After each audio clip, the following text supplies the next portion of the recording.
வணக்கம். இது எஃப்ஐஆர். நாட்டின் பல்வேறு இடங்களில் நிகழ்ந்த குற்றங்கள் மற்றும் அதன் பின்னணி பற்றிய தொகுப்புகளை இப்போது பார்க்கலாம். புதுக்கோட்டை அருகே போக்சோ வழக்கில் கைது செய்யப்பட்ட குற்றவாளி சிறையில் அடைக்க கொண்டு செல்லும் வழியில் தப்பி ஓடியுள்ளார். புதுக்கோட்டை காவல்துறைக்கு விடிய விடிய தண்ணி காட்டியவர் சிக்குவாரா? திருப்பதியில் உள்ள தேசிய சமஸ்கிருத பல்கலைக்கழகத்தில் படித்து வந்த மாணவியை மிரட்டி பாலியல் வன்கொடுமை செய்து வந்த 2 உதவி பேராசிரியர்கள் கைது செய்யப்பட்டிருக்கிறார்கள். 5 மாதங்களுக்கு மேலாக நடந்து வந்த பயங்கரம் அம்பலமானது. திருப்பூர் அருகே காட்டுப்பகுதியில் எரிந்த நிலையில் பெண் சடலம் மீட்கப்பட்ட வழக்கில் முன்னாள் போலீஸ்காரர் கைது செய்யப்பட்டுள்ளார். பல வருடங்களாக நெருக்கமாக பழகி வந்தவர் தோழியை கொன்று வீசியது. தொடர்வது சிறிய இடைவேளை. திருப்பதி தேவஸ்தானத்துக்கு பட்டுக்கு பதில் பாலிஸ்டர் சால்வைகளை விநியோகம் செய்து 55 கோடியை சுருட்டி உள்ளது ஒரு எக்ஸ்போர்ட் நிறுவனம். 10 வருடங்களாக நடந்து வந்த மோசடி அம்பலமானது எப்படி? பிரபல பாலிவுட் நடிகை கீர்த்தி சனோன் சமீபத்தில் கொடுத்த நேர்காணல் சர்ச்சையாகி உள்ளது. தெலுங்கு நடிகர் மகேஷ் பாபுவின் ரசிகர்கள் கீர்த்தி சனோனை ட்ரோல் செய்ய காரணம் என்ன?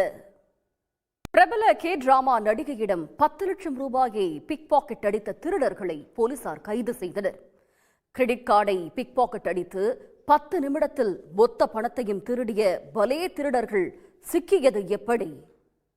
தொடர்வது சிறிய இடைவேளை.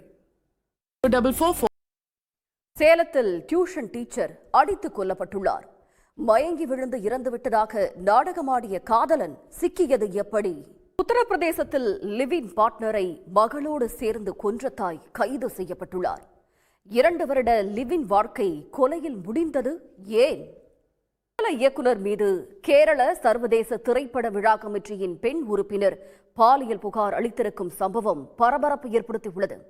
திரைப்பட விழாவில் திரையிடும் படங்கள் குறித்து ஆலோசனை நடத்துவதற்காக ஹோட்டலுக்கு அழைத்து அத்துமீறியவர் மீது வழக்கு பாய்ந்திருப்பதன் பரபரப்பு பின்னணி என்ன? பிரதேசத்தில் சாலையில் பயணிக்கும் இளம் ஜோடிகளின் ஆபாச வீடியோக்களை எடுத்து அவர்களை மிரட்டி பணம் பறித்த சம்பவம் வெளிச்சத்திற்கு வந்துள்ளது. சாலையோர சிசிடிவி கேமராக்களில் பதிவான காட்சிகளை காட்டி மிரட்டி பணம் பறித்து வந்த சுங்கச்சாவடி மேலாளர் மீது பாய்ந்த நடவடிக்கையின் பரபரப்பு பின்னணி என்ன? எஃப்ஐஆர் நிறைவு பெறுகிறது. நன்றி, வணக்கம்.